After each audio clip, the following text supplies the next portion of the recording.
Are you ready to listen to my dad Joe and Uncle Justin talk about sports? Now on with the show!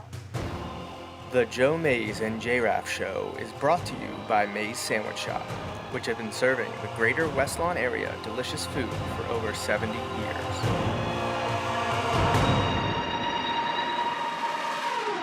You are listening to the Joe Mays and J-Raff Show. Boring. A weekly podcast about sports since 2011. Don't you ever get tired of being wrong all the time? With a focus on football. Second and goal. Pass.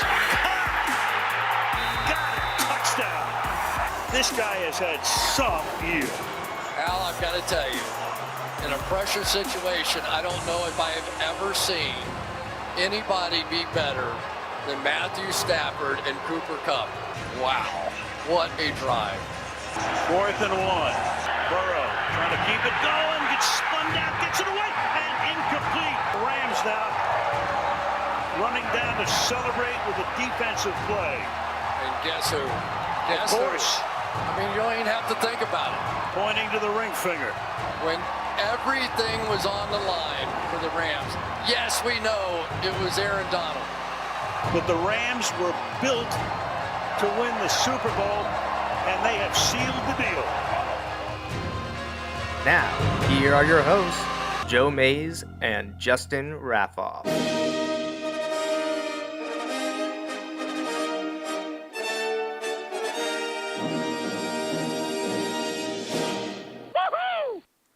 Hello, everyone, and welcome back to the Joe Mays and J-Raff Show. I'm one of your hosts. Wow, I can't talk today, Justin. Man, good luck to us. Off to a great start. I'm one of your hosts, Joe Mays, and here with me, though not directly next to me, is my co-host, Justin Raffauf. Yeah, it's great to be here. Man, it feels like forever since we've done this stuff. Yeah, it has been a while. So if you're not familiar with what's happening here this evening, we are going to be playing our college football Dynasty. We're in year 3 with the Florida Atlantic Owls, Coach Joey Raffauf. Justin and I sharing responsibilities. We did pretty good in year 2, Justin. Yeah, we've been a little bit better. Just trying to kind of figure some things out here. I don't know that I've played since we last played in July. So less than ideal. Yeah, so and I know there are people watching or listening out there that are rolling their eyes, disappointed that this is what we're doing because they apparently don't like that we do this. And they don't like fun? Is that... I don't know what their problem is, but I reminded one of them today. I won't name names. You can probably figure it out, though. Oh, I already know. That we still talk sports while we're playing. It's not like we just sit around here right, only playing the game and only talking about college football 2014. Right, exactly. Which is still one of the greatest games of all time. Thankful that we're just a little over a year away from the reboot coming out. I believe they're still hoping that comes out in July 2023. That would be awesome. So we got about 16 months to go. It will be interesting to see what it looks like on next-gen consoles and what they can come up with. If they're smart, once they really get into the development phase and work in the constraints of whatever NCAA and the college clearinghouse or whatever that grabs all the logos and uniforms and stadiums and songs and all that kind of stuff. Once they work through that, they should get the people working on college football revamped, which is just people taking the current game that Justin's literally playing right now and overhauling it to update it for graphics. Like literally the new ESPN graphics that they use in the college football broadcasts are in the game. All the uniforms are updated and included. Like if I had the time or money to pursue playing college football revamped, we could use Penn State's throwback uniforms, the Generations of Greatness, which is one of my favorite uniforms of any college, and obviously we're biased, but I think it's pretty significant. Did you injure their quarterback? Their quarterback got hurt. So it probably shouldn't surprise you, Justin, but Florida is 99s across the board. Oh. So we're not too shabby, though. We are starting the season ranked 12th. Justin plays the defense. I play the offense. So we're gonna do a little All right, I switcheroo got you the here. ball back. All right. And yeah, good job, good start. I missed. Sorry, I missed what they. Yeah, I think they were going to an injury update on their quarterback. But Oh. I missed it there. But yeah, so I'm just glad they didn't give up a 80-yard touchdown on the first try. Right. There. So Justin, we have the returning Heisman Trophy winner, Larry McCammon. He rushed for nearly 2,000 yards for us last year and had 29 touchdowns. We went 13-1, and just a good season. We finished ranked 4th, and we started the season unranked because the year before we were 7-6, won the Hawaii Bowl, but we're a little inconsistent at times. So no one expected much from us. We weren't ranked in the top 25, so we had to work all our way up to number 4. And we did have a loss at the beginning of the year. So us starting at 12 this year, as long as we can stick some wins together, I think we can get to the promised land, the BCS as it is in this game. Yeah. Oh man, imagine how awesome the new game would be with expanded playoffs too. I know. Oh man. That's playoffs is a way they've somehow have made it so you can, like, it's the CFP is in the college football revamp. Like you get 4 teams into which the is college interesting football because playoff. like a lot of people I don't think understand that the CFP is a separate entity. Freshman quarterback. Yep. I tapped it. Oh man, that sucks. Out for game. Quarterback's out for the game. Oh man. Oh, because I'm playing with a freshman quarterback, I can't see the pre-snap. Oh gosh. Did you see that? It had question marks. Well, hopefully he'll come along as the season goes on a little bit. He was an 81 or 82 overall. He's a 5-star. Landed him in the off-season recruiting. Yeah, we're hitting the recruiting trail hard. So the one thing that we're not good at, for sure, is our guards are awful. Oh, wonderful. Our left tackle and center are good, and our right tackle isn't bad, but our left and right guard are like 62s overall or something like that. Yeah.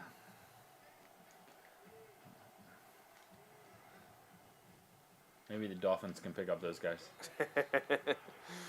It wouldn't be much different, unfortunately. All right, man. so to please our longtime listeners, we should clearly talk about the NBA because that's what they want to hear. Yeah. So the Sixers, since we were last on, since we haven't talked about NBA since probably early last summer, like in between our NFL updates. Towards the end of last year or last season, like. I'm going for this, by the way. Heck yeah.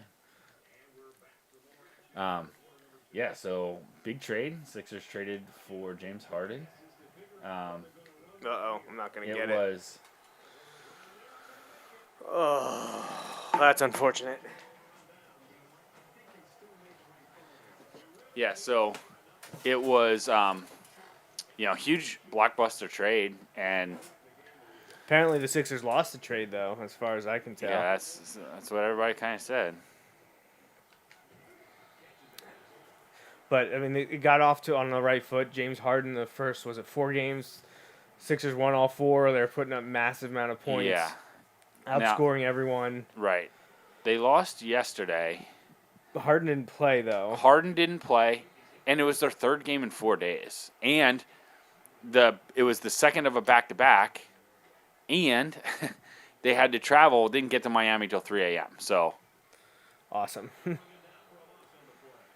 There we go. Boom. Should be getting the ball right back. Here, do you want to do the return? Do you want to do the punt return? Sure. Bring it out, baby. Maybe them losing their quarterback is going to hurt them. Yeah. I just need to do something with it here.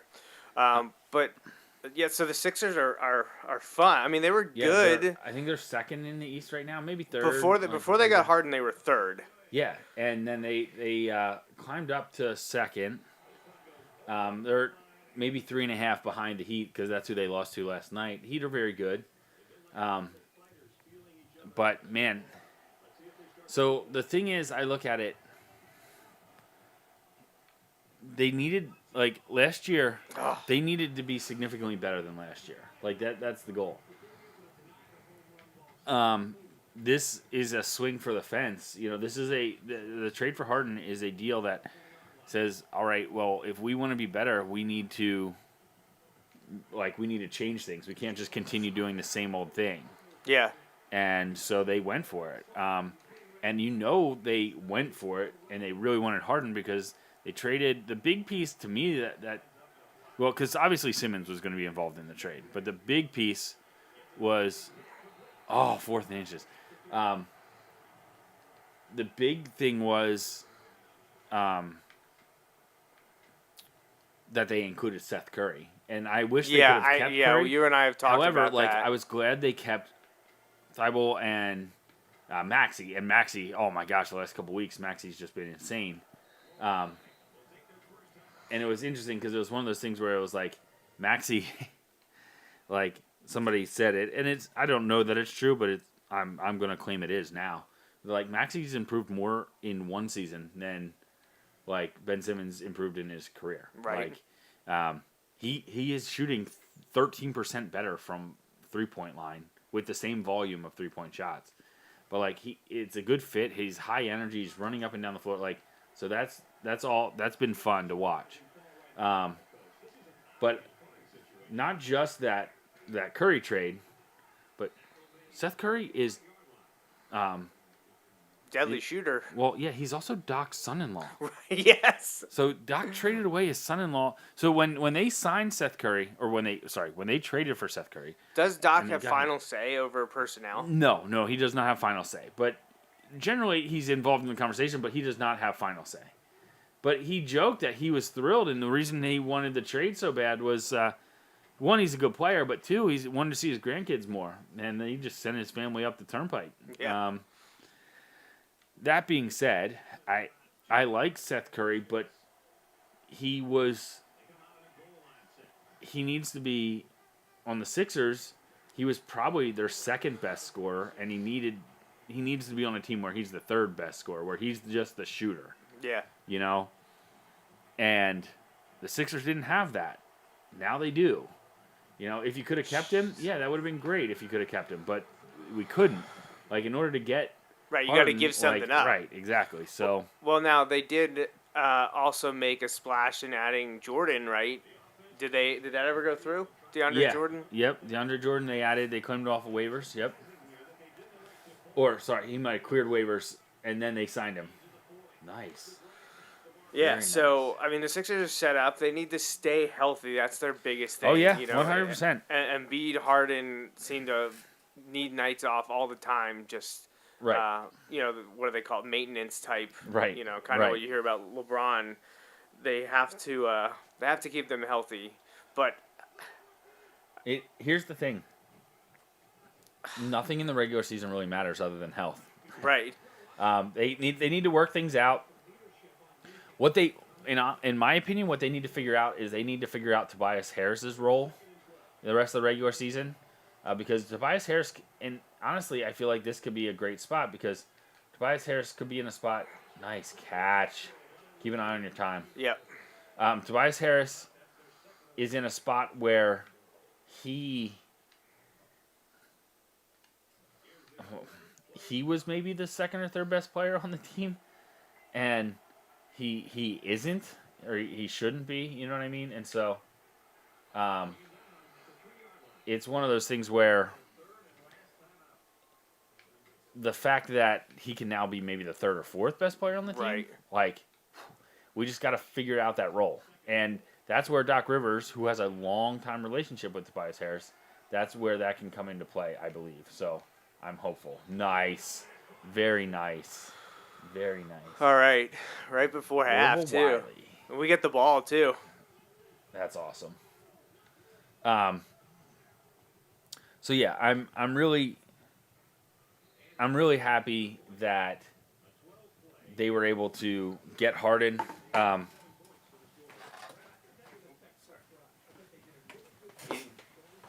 In full disclosure, I've complained about Harden plenty, like before he was on the Sixers. No, I did too. And But, when I hey, I'm complained all in his in now. days when he was in Oklahoma City, when Yeah. he was a young guy. Yeah. Yeah. So, but if he makes the Sixers better, I'm all about it. Right. And honestly, I am on board with. I think he makes them better. Like, there is all this, there is question because, the Nets are maybe among their biggest competition in the East, and you gave them a good player in Seth Curry. Who knows what Ben Simmons is going to be? You know what I mean? But yeah, and man, Simmons not being ready to play yet, like for physical stuff. Oh, I thought that was going to be a fumble. Oh man.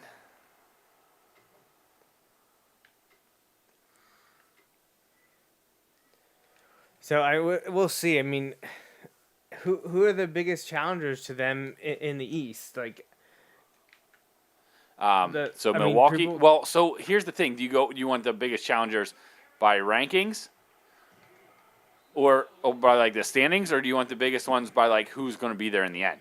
Well, standings first. All right, so standings first. All right.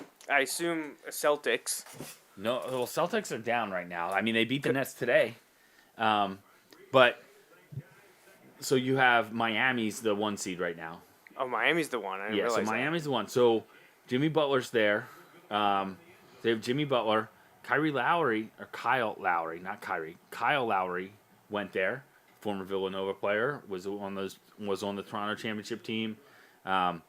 Sixers have always been mentioned about him as a landing spot. And he's one of those players. I loved him at Villanova. Then I couldn't stand him because he played for Toronto, and I liked him, but like he was a thorn in the side of the Sixers for a while, and I didn't like that. And he just is he can be one of those players that like you love when he's on your team, but he's like scrappy, and you don't like him when he's on the other team. You mean like Bryce Harper? Yes, 100%. So, like Tyler Hero is averaging like a ton of points. He's probably going to win Sixth Man of the Year. However, like he's also averaging a ton of minutes. So like he's averaging more minutes than the average Sixth Man, but that's because he's playing really well. So Miami's really good. Sixers lost last night. They were shorthanded, like we said, and also scheduling wise, we're at a bit of a disadvantage. But they're definitely going to be a hurdle. The Sixers are right there near the top. Also near the top are like the Cavs, which is interesting. The Cavs, because this sounds terrible. They shouldn't be, but they're playing really well. But Milwaukee's going to be there. Returning NBA champs who return most of their key pieces, including Finals MVP Giannis. You have the Nets, of course. So you have Kevin Durant, who's arguably the best player in the league. Kyrie sometimes. If he's ever able to play or allowed to play, wants to play. Right. Well, and then there was momentum that, the situation in New York was going to get changed. Well, it did change, but it doesn't apply to the category that the Nets fall under. So that's just interesting.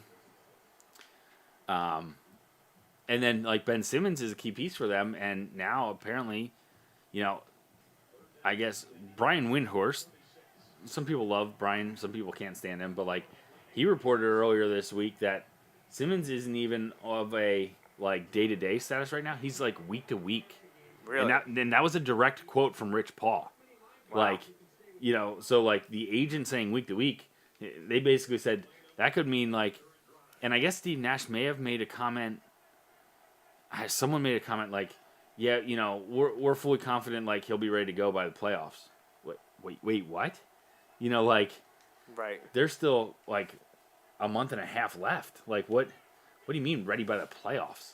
Right. And the fact that he's not going to be there, Oh. They said there's a 0% chance he plays on Thursday. Yeah. At Philly. Oh, man. And then it becomes, right? Okay, this is fan speculation here, But if he doesn't play Throw Thursday, the ball. if he doesn't play Thursday against the Sixers, which he's not going to, well then like if he plays immediately after that, guess what is fanning the flames of he was ducking the Philly crowd, didn't want to play in Philly. Oh yeah. And if he waits longer, then you're starting to like get into like, dude, what the heck's wrong? Like, oh my gosh, I can't believe you just picked up 22 yards on 3rd and 25. Should I take it to the 4th? Yeah, absolutely. Absolutely. Take it to the 4th, and we'll go from there. But, yeah, I mean, so it's going to be interesting in the East. It's really competitive. Honestly, the West is really competitive, too. Trying to figure out there. So, Golden State had looked really good, had second, the 2 seed kind of there, but they've hit a patch here where they're kind of struggling. They still got a ton of talent, though. So we'll kind of see if they can get right before the playoffs. If not, I'm telling you, they could be right for a first-round upset. Or they could win the championship. Like if they get right, they could be the best team in basketball. Right. One of the best / most entertaining players in basketball right now is Ja Morant. And nice. And he has Memphis as the 2 seed, I believe, right now in the West. Yes. Yeah, insane. Phoenix is the 1 seed, and they were from the finals last year. And now Chris Paul's going to be out for an extended time, so see what happens there. But he dropped it. Our Heisman running back. So yeah, it's going to be interesting. I know our listeners are going to be riveted following the NBA standings down over the next few weeks. Oh yeah, that's all we're going to talk about. But I mean, to pile on to that. I mean, what other standings are they going to be watching right now? So right. Oh yes. Well, I mean, there's your. Well, to be fair, like if you want to check the NHL standings, you just got to flip them upside down. Like, whew. If you want to see the Flyers on top, yeah. Flyers are so bad. Flyers are so bad. I saw somebody say the other day, like, shoot, like they're the worst thing in the league because not only are they bad, but they're uninteresting. Right. And like that's the absolute worst. Big field goal.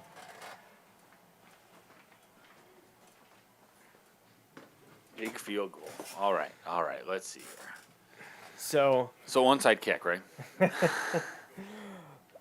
Yeah, so the Flyers are bad, and there's not even much to talk about. I honestly, we mentioned this on the show a little while ago, but I obviously don't want to see him go, but I hope they get Giroux to a contender, I'd like to see him go to the Avalanche. Yes, yep.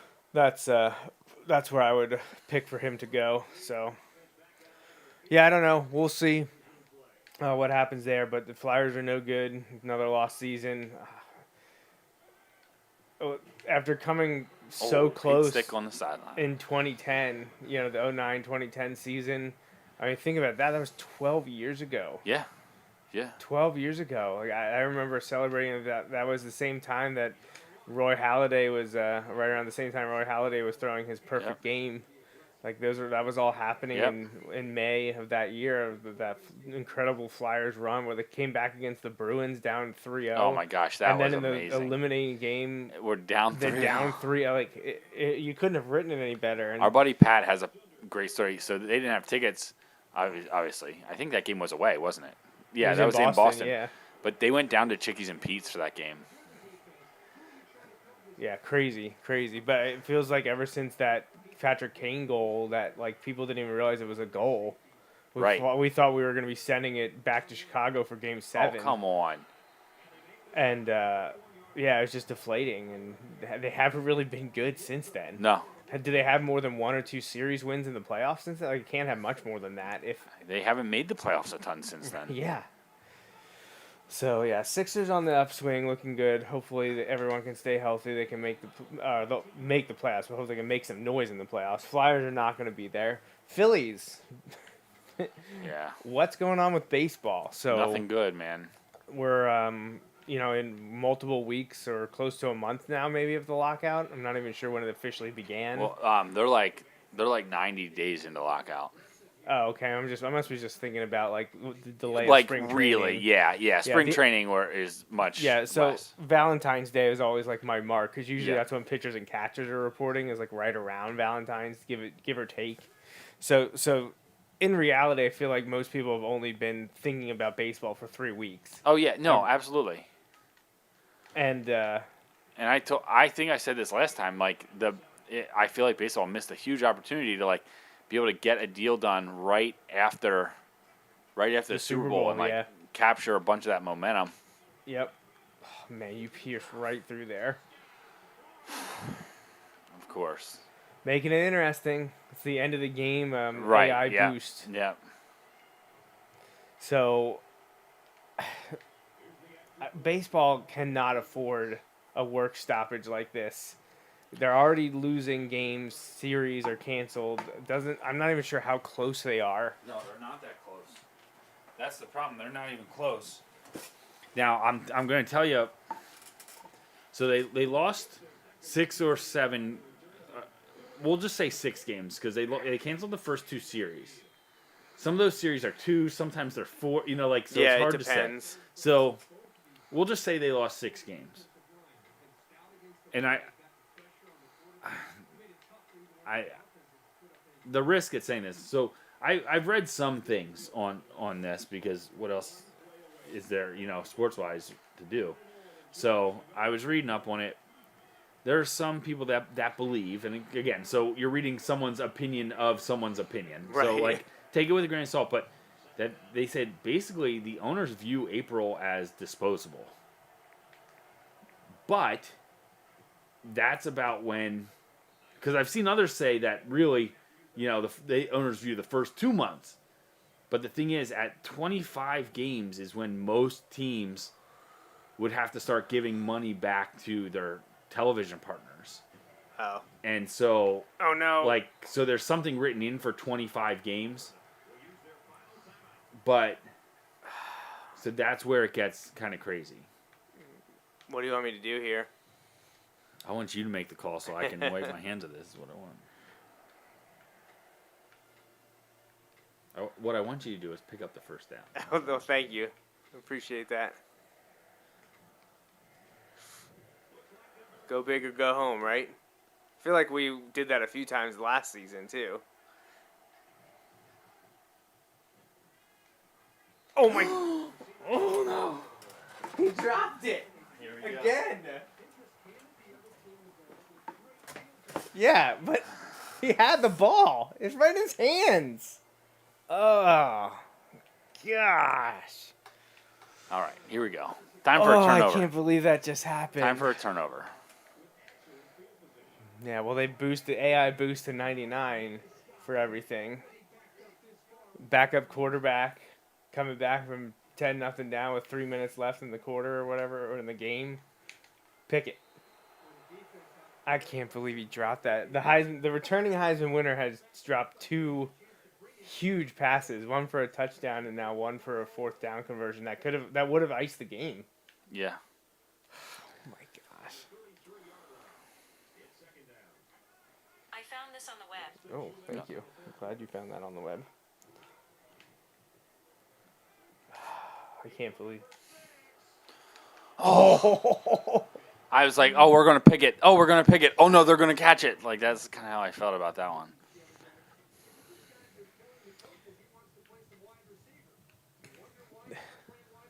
What was the MLB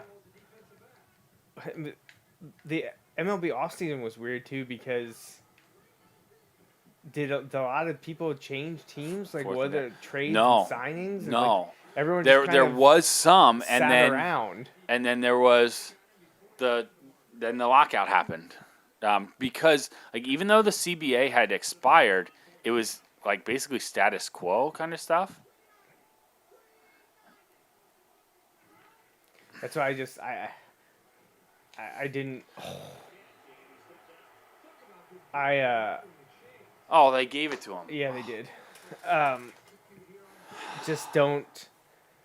Like, I don't even know what's going on with the Phillies. Like, who their starting lineup would be. Who are the pitchers? Because I feel like Right. nothing happened, but I know players' contracts expired, and like a lot of those guys are always on 1 or 2 year deals.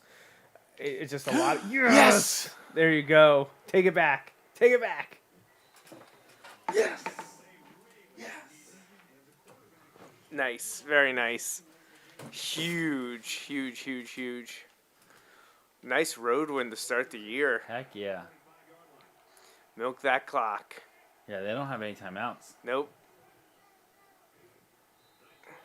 Yeah. So So here's the thing, and this might be a little counterintuitive, but like, as long as there's not an extended work stoppage, I don't know how much it will really hurt baseball. And just let me explain, because I don't think the number of games is what is hurting baseball. No, you're right. Like I feel, and to be very clear, I do not feel as though the pace of the game is not what I should say. The length of the game is, to me, that doesn't hurt baseball. Now, again, I'm biased because I love baseball. But to me, like, making adjustments to make a game 2 hours and 59 minutes instead of 3 hours and 14 minutes is foolish. Now, I shouldn't say that. Let me rephrase. I think thinking that is what will solve your problems is foolish. Right. I'm not saying it's necessarily bad. I just think, like, if you're like, oh, people will watch now. No. People that we're going to watch, we're going to watch. You know what I mean? You got to play the long game. It's Right. going to take years for that, too. Right. What they should do is open up the blackouts. They should promote more of their stars, like, through, like, the social media aspects. You know, like, those are the things that they need to do, not worry about, oh, well, is it taking, 14 or 19 seconds between pitches? Who cares? Right? You need to promote. There are so many things that they could get more bang for their buck on, in terms of promoting their sport, and they don't do that. And that's where that's a bigger problem than losing a few games, in my opinion, or stuff like that. Because I feel like people will get all worked up about it, but when it's there, people are going to go watch. You know what I mean? Like, people are going to watch. So, like, just think about how many times over the last few years people were like, I'm done. I'm not watching, I don't know, the NBA anymore or the NFL anymore. Or like, and give it time. When there's games, people watch. And the NFL ratings show that this year. Yeah, there was a very real dip in ratings for 3 to 5 years, depending on what numbers you're pulling. But they're back up. I mean, they're higher than they have been for a while. So it was a good year for the NFL. Right. And the NFL's king with all that stuff. And like, it's kind of meant for it. Like, it's an event. There's only 18 weeks. It's geared to that. Baseball's different, but like, that's okay. Like, that's okay. You can still be like this ridiculously good business. They need to figure it out and get it done, though. Like, get it together and make it happen so that we get baseball. Just feel like their leadership is lacking. Yes. Like, and I know people, again, there are people who are like, look, Rob Manfred works for the owners, not the other way around. I understand. I'm fully aware of how commissioners work in relationship to the owners. But, like, I just also look at, I don't feel like... Whew. We jumped to number 6. Hey, there we go. That was a big win. And Miami's coming to us. I feel like there's a lot left to be desired with Rob Manfred, and that goes to before this situation. Like, what's a good thing Rob Manfred's done? Right. Right. I saw the thing the other day, like, fans have now been, have had more games taken away from them than the Astros did for cheating, but like, and I know this is getting really petty, but the Astros, there were no games involved with any of the players who cheated, right? Like, that's absolutely ridiculous. He called the trophy a hunk of metal, and I know that's but he basically said a hunk of metal doesn't matter. Everybody knows, what they know. Well, no. If that's if that's the prevailing thought in baseball, which it's clearly not, then how does the Hall of Fame, which I know is a separate entity, have all those issues with the hunks of metal that would be plaques. You know what I mean? Like, Right. no, that's not how that works. And then he's smiling through the thing. Yeah, he doesn't look like he's sweating anything. And now all this stuff wherever anybody writes bad about him or the owners, they like put out these like, they get like really upset, and it gets leaked how like petty they are to some of the reporters, and they basically Ken Rosenthal, they fired him. You know, like Manfred's interaction with him was, oh man. Yeah, like, dude, you're like, I just think about look at what Roger Goodell, and like we'll give Goodell a hard time when we think he deserves it. You know what I mean? Like, but he will go there. He stands there and he takes it. He never, like, you know what I mean? He takes the brunt of it. Whereas Manfred doesn't even do that. Like, he deflects all the blame. You know what I mean? Whereas I feel like Goodell, like, in a way, just lets that, yeah, that's why they pay me $55 million a year. You know what I mean? Like, there's a lot of smug when it comes to Rob Manfred. Right. He's never been one of my. I mean, obviously, everyone had problems with Bud Selig too. Right. But well, that's I because feel like Bud Selig, like, encouraged or oversaw the part of baseball where they encourage steroids and then become holier than thou and try to ban those people when there are already steroid users in the both in sides the Hall of of their Fame. mouth. Right. And I love David Ortiz. Like, David Ortiz was fun to watch. Like, he was the epitome of fun on those Boston teams before I hated the Boston teams. And, like, but he was in the Mitchell Report. Right? Like, he was in the Mitchell Report. Like, he probably used steroids. I don't care. Well, I don't like, care about any of them. Right. Like, it doesn't matter. Like, it is what it is. Everyone knows. It's a footnote in history. Everyone knows. Like, there's the dead ball era. There's when you could doctor the ball. Like, there's all these other things that or were how happening. about 2 years ago when baseball was using different balls? Major League Baseball gave different balls that had different stuff in them. Like, oh my gosh, Rob Manfred's the worst.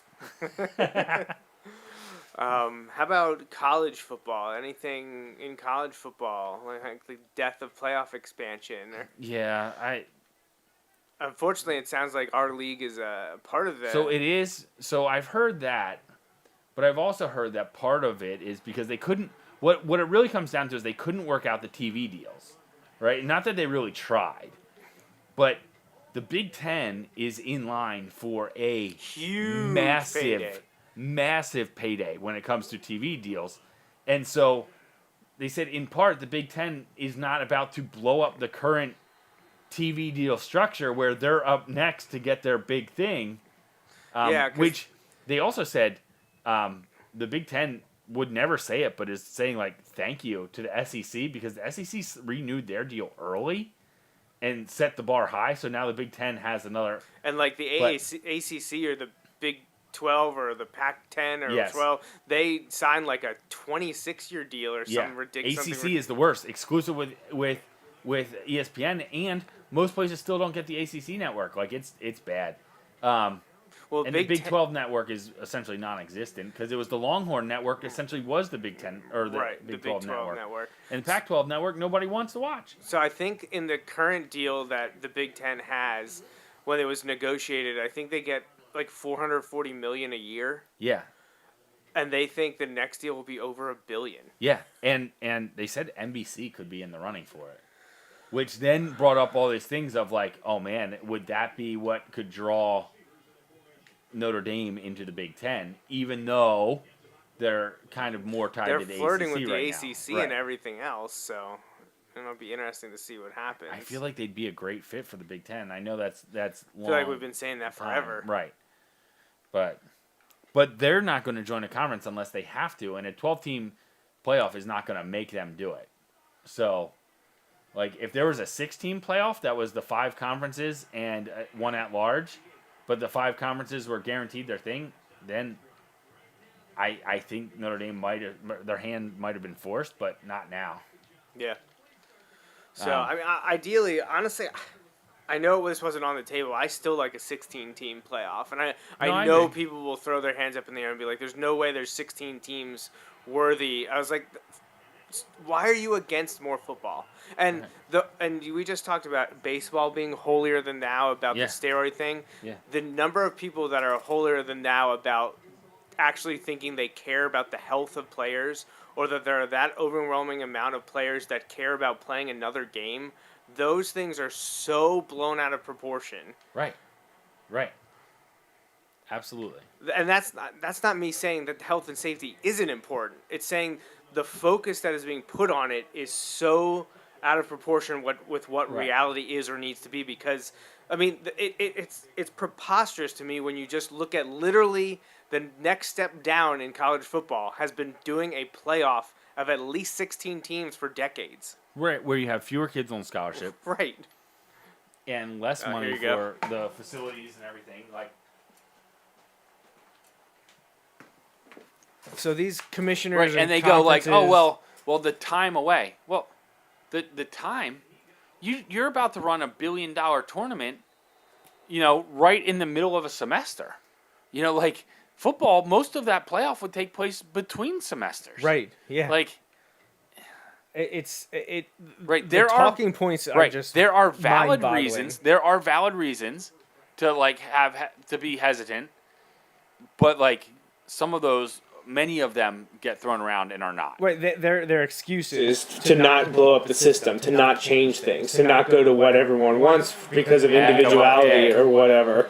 However you want to slice it, whatever you want to say. But, Watch this if they show it. This is user pick, by the way. Tap the button there, people. Sorry. Started playing the outro for another podcast that I did. Way to go. oh yeah, Apologies so for that. I mean, on the other hand, I'm excited for college football. It was cool seeing some clips from their Max Out Day this week up at Penn State. Seeing Nick Singleton, I'm thinking, from quick math, thinking he was doing close to 500-pound squats there, it looked like. Yeah. As a freshman, a couple weeks into, actually not a freshman. I mean, guess technically he is, but Yeah. Essentially as a high school senior. Right. I love to see that. So, sorry, I just want to yeah. pause the college football talk, go back to baseball, and you'd be better yeah. to answer this than I have. My dad said, "What's the real problem with the negotiation? Is it all about money, or is it bigger? So- Are there a lot of other issues there's- at the top?" There's a lot. One is what they call the CBT. That's a huge issue. It's basically the luxury tax threshold. And so baseball famously or infamously, depending on, does not have a salary cap.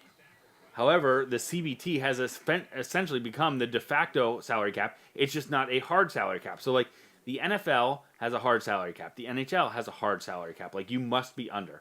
The NBA has a soft salary cap where you have to be under or you get taxed at an insane amount and you pay essentially a fee to the league, right? Right, and Well, they distribute that to others. Right, baseball has that, and that money goes to the lower market teams, smaller market teams, and then they do that. Well, the issue is, in the NBA, in the NFL, in the NHL, where they have these salary caps, there's also a salary floor. So teams have to spend a certain amount of money. What's happening in baseball is teams are spending less and less money, which I know is crazy to believe because you see all these huge contracts. But yes, you get the huge contracts spread out, but a lot of teams, like the Nationals and stuff, they defer payments on those too. So they break them out over a long time. But then they're I think I saw something the average pay in Major League Baseball has dropped every year for the last 4 years. Wow. So they're paying less money each year and they're making more money. Well, okay. 2020 aside. And not that you can just write that off, but that's the year they lost money. The other years they're all making money, including bad teams. I think someone had put out some money or put up numbers for some of the teams that are not good. So, like, the issue is the owners don't want that threshold to change, and the players want it to just go up gradually, like a salary cap kind of does, or again, there was a year, I think, in the NFL where it went down because of COVID. It might have gone down for this past year. Right. But it'll go back up again next year because I don't know for a fact, but I would assume revenue is back up. So that's a big thing because many owners want it to stay the same. And I think there were 3 teams that were over the luxury tax next year. Now, that directly affects the Phillies because the Phillies actively try to stay under the luxury tax. So, like, if there was a change to that, if it were to go up, they would, in theory, be able to be more active and try and get some other players. Another big thing, and this is where it gets super confusing, and you and I have talked about this a lot, where, like, we love, like, that GM aspect of stuff, but in baseball it's so insanely confusing. Teams, like, manipulate players so that they can't become free agents and or even become, like, eligible for arbitration and stuff, and that's where I guess what do they call that? Right, the Super Twos. Like, there's a good number of players, like the best of the best. Service time, right? Yes. So players like on bad teams that are just not trying to compete, they'll not call up their better players until June because then it doesn't count as a full year and we get another year to control them where they're actively just not trying to win. So, like, there are issues with all of those things. The owners want 14 playoff teams. The players have agreed to expand to 12. But with that, they feel that, bless you, they feel that 14 waters it down a bit, where you have 14 out of 30 teams. I think there's 30 teams, but 14 out of 30 teams making the playoffs. Then you'll have more mediocre teams that are like, look, we don't need to spend more money because, yeah, we won 78 games, but we made the playoffs, So, obviously you don't know how those things will work out till they're kind of go through, but that makes sense to me. Like, I could see a team being like, oh, well, we made the playoffs last year. But a couple big things are the owners don't want players to be available for arbitration and to become free agents earlier. And they don't want the threshold for the luxury tax to change. What's going on with the minor league system? How does that play into all of this? So I think minor league stuff is like a separate thing, and so minor league baseball is going to start essentially as scheduled, I believe. Now, I say that. I believe that is for guys that are going to, maybe guys that are not on, like, the 40-man rosters or whatever, because I don't know that they can play. You know what I mean? Like, right. I don't think Bryce Harper can just be like, oh, I'm going to go play for the Iron Pigs. Like, right. I don't think that would be allowed. Not that he would, because I don't know why you would risk getting hurt and then who knows that stuff. Yeah, and it's super confusing. It's confusing to me that, like, because Major League Baseball has a huge role in the minor league system, but yes, that the minor league players can all, they are in camp and are playing right. I think the Reading Phillies start April 8th or something like that, which I'm excited about. Like, that's great. Reading Phillies are one of the best things in this area for entertainment, especially family-friendly entertainment. It's a great place to go, so I'm very excited that that's happening. I just kind of feel weird without having, the Philadelphia Phillies not playing most. Right. I mean, by April 8th, they probably won't be. Yeah, I don't think they can. So, it's a weird thing, but they are the MLB players that are being locked out. Are they attempting to better the lives of the minor league? I thought I heard that they were trying to get some stuff built into the CBA to cover that. And I think some of that is they want the bonus pool, I think the bonus money to be higher. Well, actually, the thing I read today, Buster Olney kind of broke down a lot of the things, like I say non-money. It's all money. Like it's all money related. But like some of the less than contract salary numbers, stuff that are negotiating points right now, are geared towards the younger players. And he said, so what he predicts is going to happen when a deal works out eventually. He said, you're still going to have the huge name guys and the big, huge contracts. And you're going to have, he's guessing, some improvement for the younger guys. He said, and where the owners are going to make up for that is in the veteran free agents that are like the middle of the pack guys. Those are the guys that are going to be left out. They're the ones that are going to hurt. Right. Which, you can say, oh, you want, like, that's how it was working in baseball for the last 5 years anyway. Like, that's what you've seen is, like, some of that get, like, some of those guys, like, the money, I say the money's not there. I don't know. Like, I struggle with teams like the Pirates who just don't even care to sign their players. Trade players before they ever really develop, before they ever have to pay them. Like, I struggle with that stuff. Like, I'm not saying they can that they can compete spending wise with like the Yankees or something, but like drop passes, they don't really try. Like, and again, it gets weird in baseball because of the TV deals. The TV deals are so weird. Oh shoot.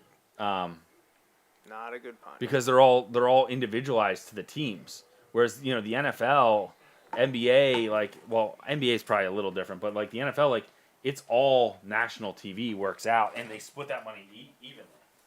Right. So, hopefully that clears it up a little bit. I know I've learned some stuff. It's disappointing as we get to this point of the year when March rolls around. I know. Yeah, I'd love to have spring training games on. Right. Like just like because it doesn't matter. Like it just is. But it's nice to have baseball back. And I know it gets overshadowed by March Madness, the men's college basketball tournament. Like that's the thing in March.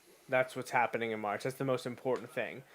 And then in April, if you're not a basketball or hockey fan, you always had baseball to fall back on, and that was the big time. And I enjoy Phillies baseball the most those first like 3 months, like April, May, and June. Now, obviously, if they're good, it lingers a lot longer. But it's hard when they're flirting with 500 or worse for me to be interested in Phillies baseball in July, August, and September, because football dominates my mind. Right. At all levels, high school, college, pro. Especially, and it just gets compounded. The Phillies aren't good. Right. So, that's what I think. That's where I think. I know the number of games doesn't matter, but April, May, June, and July are the time for baseball to matter. That's where they hook you in. Like, if they have a good April and May, like, you're gonna follow through June, and like if they're still in it now in July, you're watching. Like. But if that's not there, like, here's the thing. And they said the danger is people will find other things to entertain them. Right. And I know, like, again, it's easier said than done. But, like, you know what I'm probably going to be doing? And it's already happening because, not that it would have been happening in place of this at this point, but, like, I've watched more 76ers games, and I'm probably going to watch even more, like, right. Because, like, they're not up against the Phillies, like. Now, as it comes down, I'm not talking like playoff Sixers games, but like, late March season. or early April Sixers game versus like a Phillies game. Oh gosh, how do you get behind on the cover, like the deep coverage? Oh, that's frustrating. We're looking good, and now I can't get anything moving on offense the last couple series. Well, in for a bit of a fight here.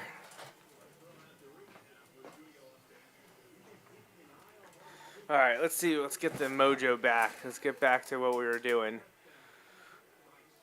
Yeah. So. Yeah, it'll be interesting. I just hope they get something worked out sooner rather than later.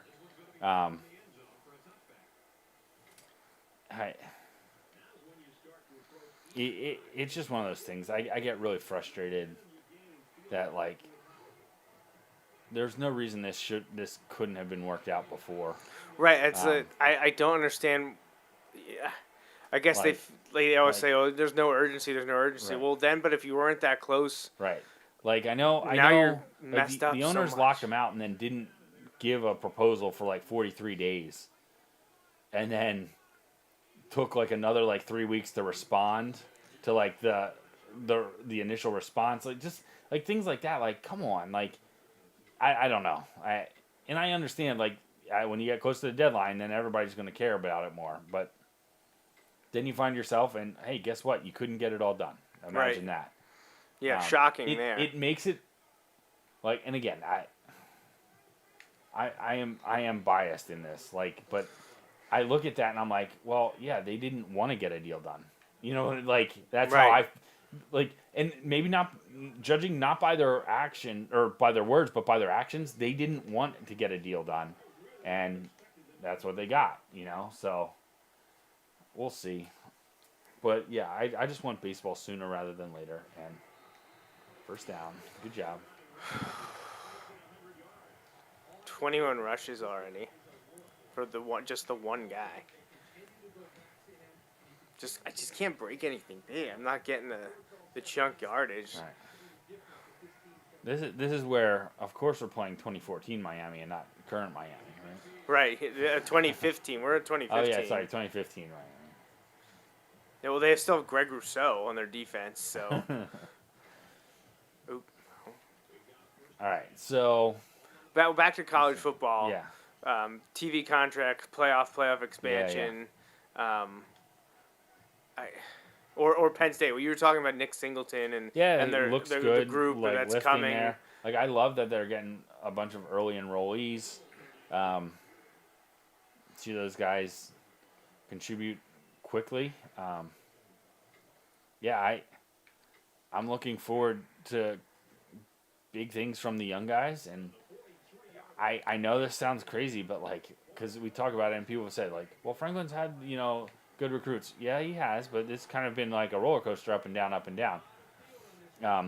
You look at those teams that are competing for playoff spots, and I know the playoffs may change by the time this happens for Penn State, but you need recruiting classes like they had this past year every year. Right. You need to have them 3 out of 5 years. Right. And that's how you get guys. That's how you get guys like going. And so, like, I love that they have 2 top 100 linemen already. Right. Yep. Both 5 stars. Like that would be as many 5 stars. I think. I forget. They threw out some numbers. Like, it's been a long time. Right.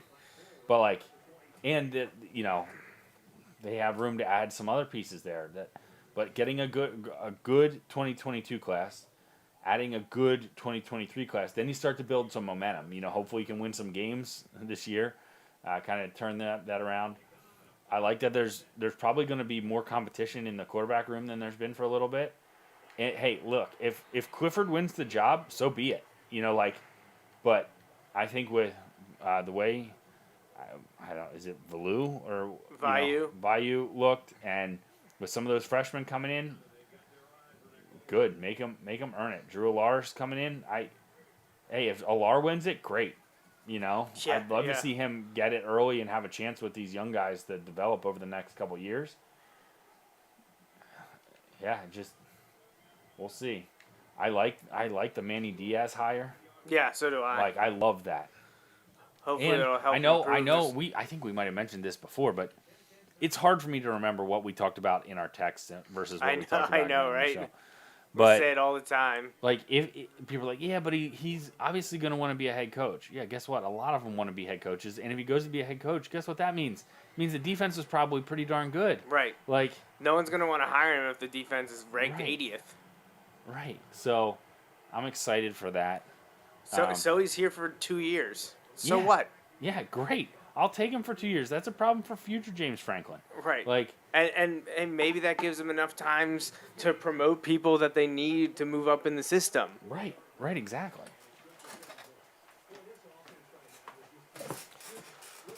Yeah, so, I mean,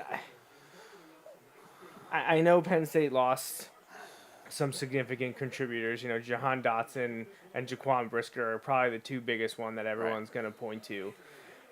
But if they can tweak that offensive line a little bit, I'm not down on Clifford being back. We know what we have in Clifford, and once he was a different player once he got hurt last year. But up until that part of the Iowa game, he looked good. He was not the problem. They were going to win that game by double figures. Yeah, and they should have with the way that Iowa fell apart throughout the rest of the year. I mean, Iowa wasn't anything special. No. So I'm cautiously optimistic for Penn State. Do I think this is a team that's gonna go 12-2 and challenge for the conference title or make the playoff? No, but no one thought that in 2016 either. Right. So all it takes is a couple players. I think Penn State is building there. I'm not sure. But you know what? Also, right. Here's the thing. I'm not saying we need to compete. Obviously, I want Penn State to be at a spot where they are competing for a playoff every year. Right, that's what I want. And is that delusional? Maybe, but that's what I want. But guess what? We're probably a full step away from that right now. Right. And so the next thing is, I would say, to return back to where we were a few years ago, when we were knocking on the door. Right, where we're maybe the best one-loss team, or maybe the best, or absolutely the best two-loss team. One of those things like that. I know, and. Is that setting the bar too low? Maybe, but okay, let's deal with that when we get there. Let's win some more. Oh my gosh, why? The last 2 years just really, it's just really wild. I mean, the COVID year was just awful in 2020. It was hard to fathom what happened and how things went so poorly there. Then last year started so strong and ended so bad. I don't know what to expect now. Right. This coming year. Right, but, and that's where I feel like expectations are lower. I know Franklin signed the contract extension, but I feel like things are lower. All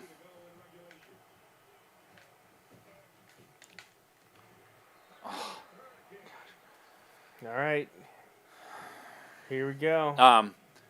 So, my dad says your check bounced because of the memo. So here's the thing. I think I had told you ahead of time I was going to do something like that. You did, yes, you did. And then your dad, there were people in the shop, so your dad had other things going on. Yeah, he didn't notice But he also seemed less than amused when I did it too. So I was like, oh man, yeah, he was mad. Right, I was like, oh, I'm sorry. I gambled. It was one of those that was no, I'm not really sorry, but I'm sorry it wasn't received well. I knew you'd appreciate it though. No, he was, he didn't notice it, and then we were busy, and he actually, I don't think he read it right the first time, and I think he thought that you were talking about yourself, which he's like, well, yeah, I already know that, kind of. And I was yeah, there were people in there, so I couldn't be like, oh yeah, when you sign it, that means that's true, but yeah, I was like, oh man, I kind of felt bad. And that takes a lot for me to feel bad for giving Bill a hard time. But the Heisman winner is back in form this game. I didn't get over 100 yards with him last game. He also hasn't helped himself with all the drought passes. Yeah, come on, buddy. I'm not sure what that's about. Oh shoot, freaking lineman. That's frustrating. Let's see. Here you go. We'll talk about this. Yeah. So Coach K's last game That was rough. at Cameron Indoor yesterday. So my wife tells a story. I don't know that I've told you this story before, but so Ron, my father-in-law, his golf coach, just turned 100. Whoa. Yeah. Okay, that's impressive. So my father-in-law played golf in college. He lives on a golf course or down in North Carolina right now. But this is maybe 10 years ago or so. Dude. that Ron and Barb were visiting them. His coach, they call him coach, and his wife. And he took him around the campus of Duke, because I think he went on to be the golf coach at Duke. I'm not 100% sure about that part, but they're like standing in Cameron Indoor, right? And just there's nothing going on. They're just in there. Yeah, it's still a cool place to be. Yeah, and Coach K walks by and says, "Hey, Coach," like to him, like, and it's just like he's anyone else, huh? Right, just like, also like one of my mom's like best friends, like in Columbia where we lived before, right? Her husband was one of the girls' like assistant coaches and things like that for basketball. Wrote Coach K like a letter, and got a handwritten letter in response. Nice. And wrote again, like they would wrote back and forth numerous times, and got like responses from like again just That's like awesome. cool stuff like that. I asked friend of the show Adam. I asked him, shoot, what? Are you kidding me? I asked him who was his favorite Duke player. You asked Like, Adam that? Yeah, tough question, right? Like, and there aren't necessarily right and wrong. I mean, there are right and wrong answers. If you say Grayson Allen, you're wrong. But like, I said, I thought it would be Shane Battier. So I went with, and honestly, I went more from when I was a little more aware of it. So I went with, in order, I went Trajan Langdon, the Alaskan assassin. Okay. I saw he was back. And then I said Shane Battier. Yeah. And I went Jason Williams. I went Jay Will. How about as Reddick? my third. So I liked Reddick more in the pros. Right, I know, but this specifically is in the Adam, a Sixers. Duke basketball Right, fan. so Like, those were my three in order. Adam went Grant Hill. And I'm like, okay. Yeah, like, okay. Yeah, That like makes a lot that, of sense. Right. And honestly, oh my gosh, here we go. Annoying. I was setting up for a field goal and threw the pick, trying to pick up that third down. We went defense first, right? Yeah. Good. There was a right and wrong answer there. I just want to make sure. Put all the pressure on me. That's right. What if I get a pick six? Hey, all right, I'll take it.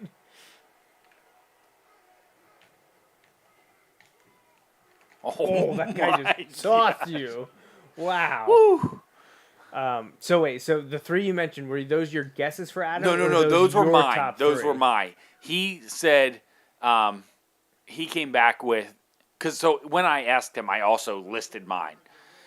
And he came back with Grant Hill would probably be his one, and I that's a real solid answer. I can't really complain about that one. Right. No, I'm with you on that. I feel like my three would probably be Battier, Boozer, and Reddick. Okay. Because I feel like I didn't pay enough attention when Leitner and Hill were playing. Right. Like, I was aware of some I'm aware of of it. Leitner because my if I dad was pick at that, the game. that's a pick six and wins the game. Well, my dad was there. Right. I know. That's amazing. That's amazing. Yeah.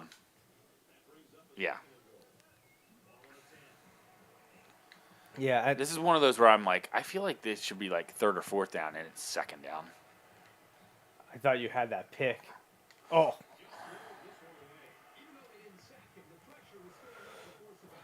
So. Yeah. So those were mine. Yeah, honestly, without looking at a list.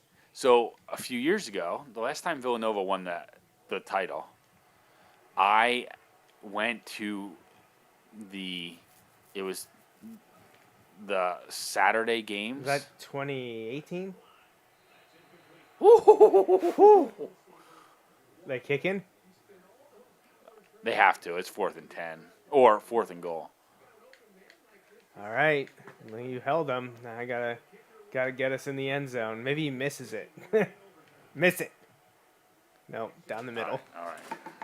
Touchdown wins it. Like I said, no pressure, right? No pressure. Yeah, so I got to see Duke play. So I got to see Villanova play, and I got to see Duke play Those were the two teams. Like Didn't Duke almost lose? I feel like Duke won. Villanova was like kind of like a bit of a struggle, but Villanova played Alabama, who was pretty good. But then we didn't know that when we got the tickets. Like I just met up with some of my college friends, and we like bought the tickets before it was announced. And then as it's going, Villanova was the 1 seed. I'm like, oh my gosh, they're gonna get Pittsburgh because that was the closest site, and they did, and that was really cool. And Duke was on that side too. The way the players were running at the end there, I thought there was a fumble. So did I. No. I just think of this exact same thing. But yeah, so it was cool to see Duke play and all of that stuff. And they weren't playing against Villanova, so I was rooting for them too. We did it. All right. Heck of a start to the season. Too bad Miami didn't win their first game and stay ranked. They were 22nd coming in, but they lost week 1. And they're like a 99. Yeah. We just played our the second highest most thrilling game in game score. I don't know if that's just for this Dynasty or if that's overall all of mine. My number one has to be where I went to LSU and kicked that last second field goal. Yes. That I feel like that's probably got to be number one. So, yeah, here we are. We are done with the first 2 games of Dynasty Year 3. Just going to save this, and we'll have to do the recruiting the next time. But Justin and I will be playing this through most of April, maybe finishing up sometime in May. 'Cause we got to play, I think we can play 12 games. We might have to, if we are good enough, and we play in the conference championship and a bowl game or national title game, we're going to be playing 13 or 14 games. So... but it was fun last year. We thought we would do it again this year. We're not going to get as much. We're not going to get to play an additional year like we did last year, where we played 2 years before we had to get into football season. But we figured we'd get another year in here, year 3, and wrap things up. We'll be talking sports just like we did tonight every week. You know, we'll be back next Sunday and the Sunday thereafter. We're on most of the next 2 months. I think we're just missing Easter Sunday. Other than that, we should be here playing college football, video game, and talking about sports. And obviously, we're going to throw in a bunch of NFL in there. But if you have a topic or something you want us to cover, you know, feel free to hit us up. Social media at Joe Mays and J-Raff or at Joe Mays and J-Raff Show. At Joe Mays and J-Raff at gmail.com is the email. You can do all these kind of things to get in contact with us. But appreciate you joining us for the ride. For those of you watching, listening after the fact, subscribe to the channel, like, follow. And yeah, I think that's it. So for Justin, I'm Joe Mays. Thanks for listening.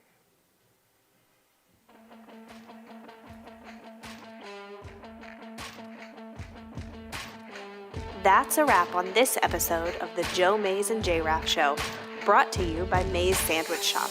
Woo-hoo!